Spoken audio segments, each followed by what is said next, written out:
Dan kalaupun saya yang menjadi Menteri Kepolisian, saya lebih baik menjadi petani saja. Institusi Polri menolak kalau sampai ada usulan Polri berada di bawah Kementerian Khusus. Karena bagi kami posisi institusi Polri seperti saat ini adalah posisi yang sangat ideal. Kita bisa menjadi alat negara yang betul-betul memberikan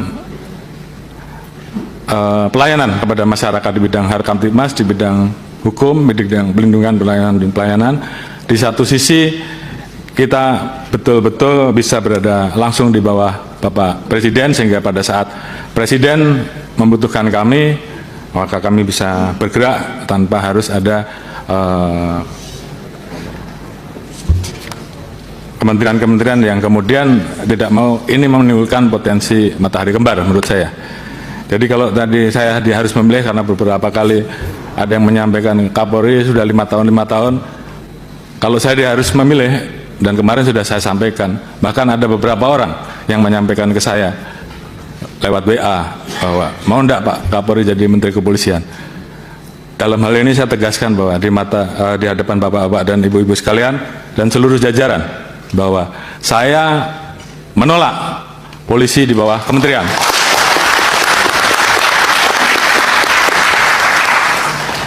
Dan kalaupun saya yang menjadi Menteri Kepolisian, saya lebih baik menjadi petani saja. Oh iya, ini menyala nih Pak Kapolri ini, benar. Oleh karena itu, saya anggap meletakkan Polri di bawah kementerian sama saja melemahkan institusi Polri, melemahkan negara, dan melemahkan Presiden. Masalah Polri itu di bawah siapa? Mau di bawah Menteri Peranan Wanita juga boleh. Nggak masalah. Yang penting adalah kinerjanya dan perilakunya. Yang tahu perilakunya beliau itu, KPK tahu, beliau tahu juga perilakunya yang ingin kita rubah. Bagaimana merubah perilaku Polri, bagaimana mereformasi Polri, tidak perlu pakai tim. Ada 3 sebenarnya. 1, bubarkan, ganti yang baru. Tapi nggak mungkin, di Indonesia sangat luas kan. Yang kedua, tim reformasi sekarang cukup 3 aja. Cukup Pak Mahfud, Pak siapa? Zilli, Pak Yusril. Dia dijadikan Kapolri.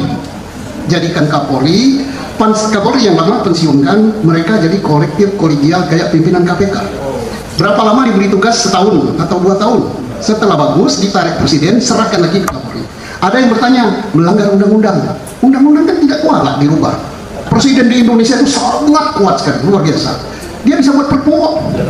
Kemudian setelah perpu itu diundangkan. Kenapa? 75% DPR itu adalah fraksi merah putih. Ini mudah-mudahan disuarakan oleh Pak Abraham di dalam podcastnya. Sama itu. Yang ketiga, jalur pendek.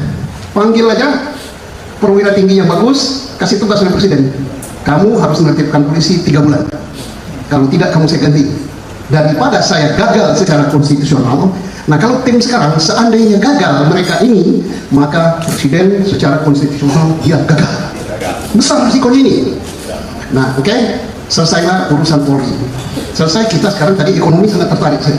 Pak Rohmin sudah jelaskan. Indonesia masuk G20. Mengapa masuk G20? Bukan karena kaya raya, tetapi peredaran duit itu berapa puluh ribu triliun. Peredarannya luar biasa. Kita ngalahkan Singapura, ngalahkan Jepang, dan lain-lain. Persoalannya, peredaran duit ini tidak dipajaki. Tidak semua masuk pajak. Bagaimana supaya dipajaki? Kita harus mengurangi transaksi cash money. Harus transaksinya kayak GoFood itu loh. GoFood, Gojek itu ada komponen transaksi itu pajak. Nah kalau 35.000 triliun perputaran itu ada pajaknya, maka paling tidak kita sudah mendapatkan 5.000-6.000 triliun. Maka kami tidak akan dikejar-kejar lagi pajak selaku rakyat jelata ini. Ya, tahun kemarin saya dikejar pajak, masih zaman Bu siapa?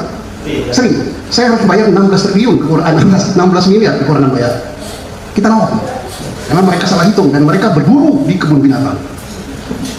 Jadi orang-orang yang patuh membayar pajak ini yang dikejar. Kita lawan. Kebetulan saya adalah salah satu penasihat dari asosiasi mining. Kita lawan, akhirnya bebas. Nah, teman-teman, kembali lagi di channel ini. Jangan lupa subscribe dan komen agar tidak ketinggalan informasi lebih lanjut serta informasi-informasi terbaru yang akan kita sampaikan.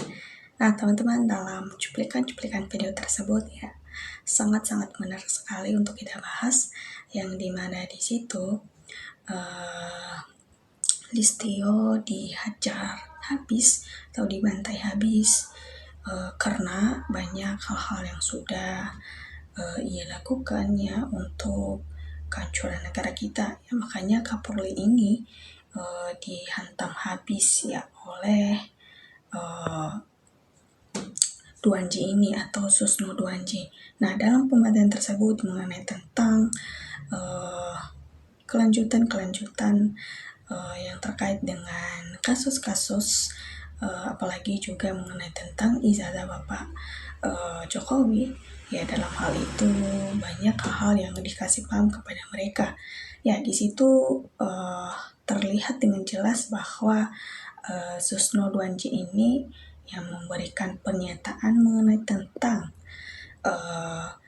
hal-hal yang memang kebohongan-kebohongan yang sudah dilakukan oleh Listio ini. Ya, sampai mereka membuat strategi rencana untuk mengasihkan hal-hal yang memang bisa untuk menghancurkan negara kita ya tentunya. Ya, makanya dia harus lebih baik mengundurkan diri sebelum rakyat yang memecat, artinya seperti begitu. Ya, kita tahu bahwa banyak Kapolri-Kapolri di negara kita yang memang tidak banyak orang jujur, karena pada dasarnya di negara sangat susah ya. Dan kalau ada juga orang jujur ya itu banyak dibenci. Karena kenapa? Karena tidak semua orang jujur disenangi, begitu. Ya, Kapolri itu memang tidak punya adab. Ya, karena kenapa? Karena dia banyak melakukan hal-hal yang tidak menguntungkan negara, malah merugikan negara kita. Apalagi hal-hal yang tidak mendukung untuk kemajuan negara kita. Ya, karena Kapolri sudah melakukan kudeta dan melawan presiden. Ya, makanya hal-hal ini banyak yang sudah diceritakan dan kita juga tahu bahwa yang beredar di beberapa media sosial ini, ya politik alatnya oligarki dan alatnya para koruptor ya, ibaratnya seperti begitu. Dan banyak komentar-komentar netizen dalam menanggapi hal tersebut. Dan kita juga setuju usulnya Pak Susno ini, karena 10 tahun terakhir Polri disalahgunakan ya. Disalahgunakan oleh pemimpin untuk keuntungan-keuntungan pihak tertentu mereka. Ya, tentunya dalam hal itu kita harus mendukung orang-orang yang memang untuk memajukan negara kita, bukan? Dan harus secepatnya Bapak Prabowo memecat Kapolri ini. Dan setidaknya bisa berguna untuk memajukan negara kita, karena Kapolri tidak mempunyai etika dan seolah-olah Kapolri ini adalah atasan dari Bapak Presiden.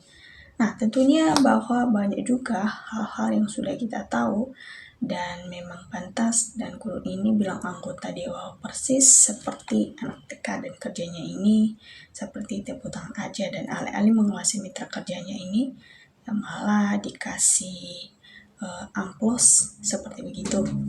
Nah, tentunya kita juga setuju Kapolri ini harus mau perang melawan negeri ini, dan kalau bisa-bisanya mau begitu, hebatnya hanya omongan saja, ibaratnya seperti begitu.